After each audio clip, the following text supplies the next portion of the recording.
हमरा कमर में सड़िया पहनाइए राजा जी। हमरा कमर में सड़िया पहनाइए राजा जी। तो दिलवा के कारा से लागल बा बताइए राजा जी। दिलवा के कारा से लागल बा।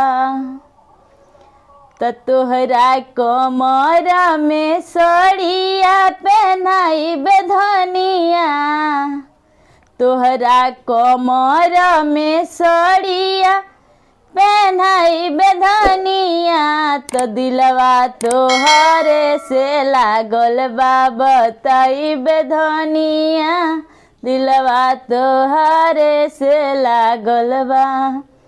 हमरा नजर से नजर मिलाइए राजा जी। हमरा नजर से नजर मिलाई राजा जी। तो दिलवा के कारा से लागल बा बताइए राजा जी। दिलवा के कारा से लागल बा।